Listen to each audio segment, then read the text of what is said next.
dans Top Sortie pour tout savoir de l'actualité culturelle de la Côte d'Azur. On va s'arrêter ce soir sur la 61e édition du Festival de télévision de Monte-Carlo qui s'ouvre dans une semaine maintenant, du 17 au 21 juin prochain. Bonsoir Laurent Pionce. Bonsoir. Vous êtes vice-président délégué de ce festival de télévision de Monte-Carlo. On va voir ce qui va se passer. Vous allez nous en dire un petit peu plus sur cette programmation qui a été dévoilée il y a quelques jours. Et pour m'accompagner comme toujours, Morgane Pesson du magazine mensuel. Bonsoir Morgane. Bonsoir Céline. J'espère que tu as eu le temps de reprendre ton souffle. Tu nous as fait une arrivée fracassante. Fracassante. Je ne suis pas tombée, mais j'étais à deux doigts. On va commencer avec ton invité de la semaine. Exactement, c'est Smaïn. Alors évidemment, je pense que la plupart d'entre vous le connaissent, évidemment, depuis les années 80. On l'a connu sur scène, au cinéma.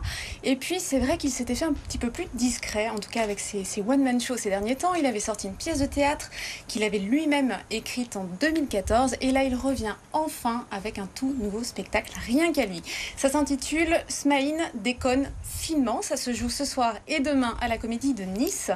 Et donc c'est un seul en scène dans lequel il marie l'humour, évidemment, bien sûr, mais aussi énormément d'émotions. Il va nous en parler. En fait, il raconte sa recherche, sa quête d'origine.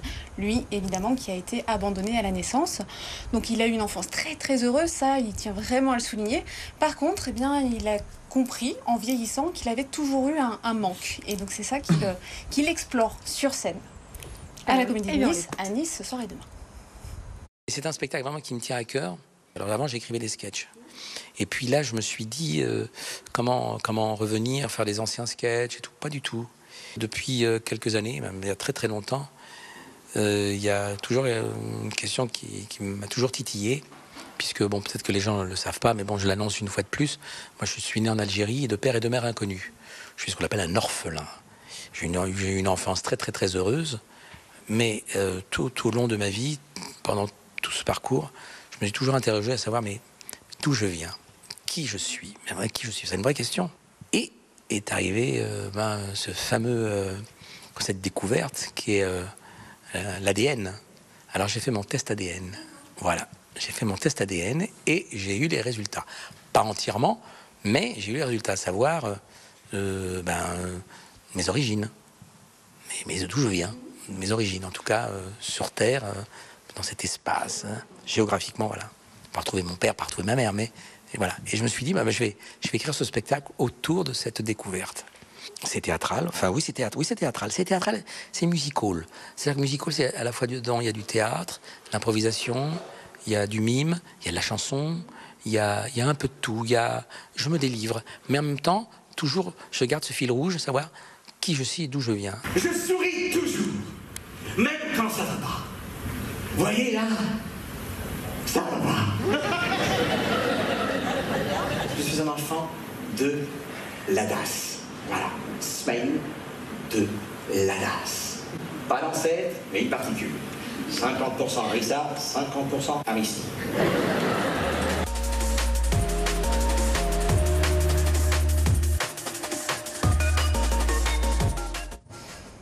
Laurent Pionce, le festival de télévision de Monte-Carlo s'ouvre dans une semaine maintenant.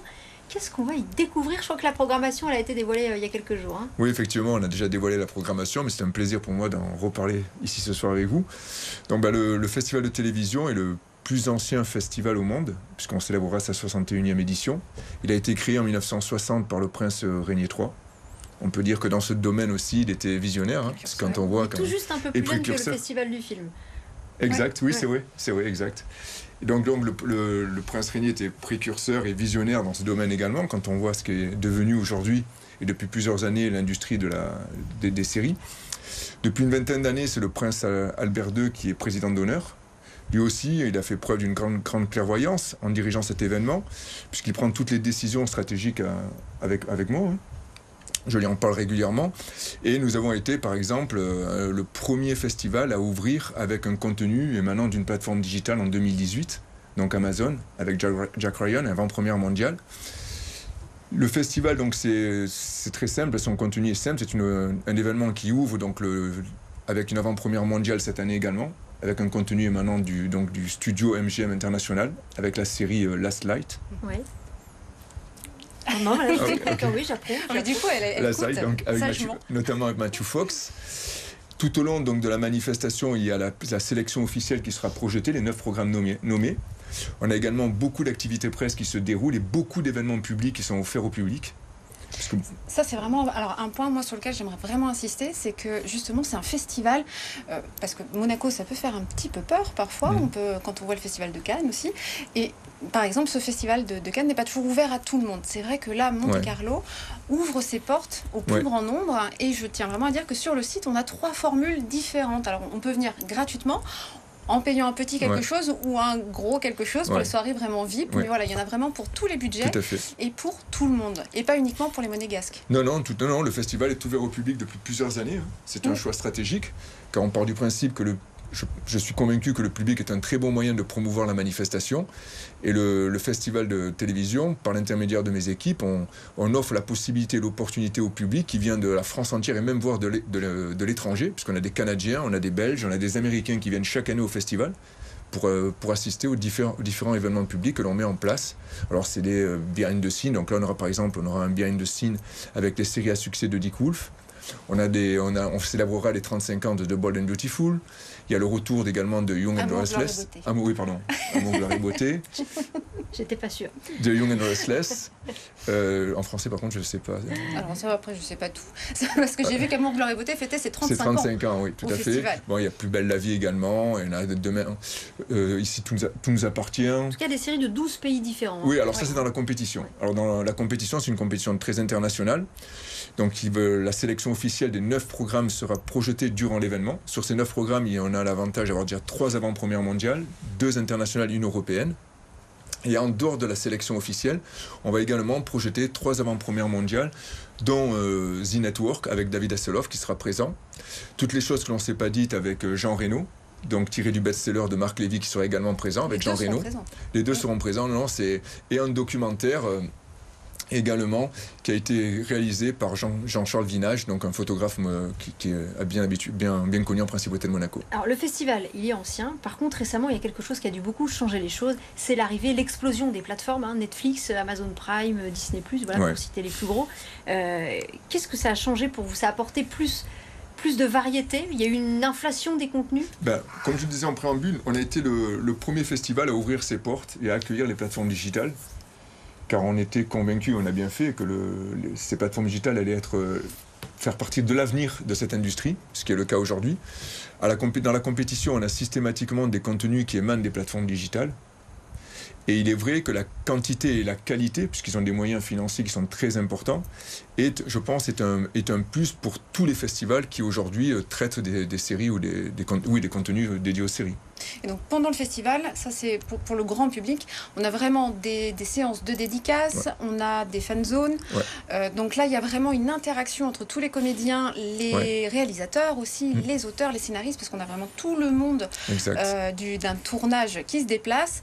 Et entre autres, on va avoir, j'ai vu Stéphane Plaza, Chantal Latsou, vous le disiez, Jean Reno, Jason Presley pour les trentenaires comme nous qui avons regardé Beverly Hills, David Hasselhoff pour Alerte Malibu à l'époque, etc., etc. Donc il y a quand même du beau monde. Il y a du très beau monde, surtout que cette année on a souhaité, donc, pour célébrer les 10 dernières années, inviter certains présidents de jury qui étaient disponibles, donc Jason Presley, Ron Perlman, Ricky Whittles.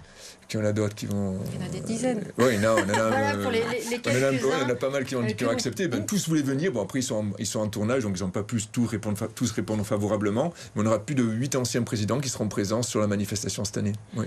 Le Festival de télévision de Monte-Carlo, c'est du 17 au 21 juin prochain. Merci Laurent Pionce, vice-président délégué du festival, d'avoir été avec nous ce soir. Tout de suite, on va passer à l'agenda de la semaine.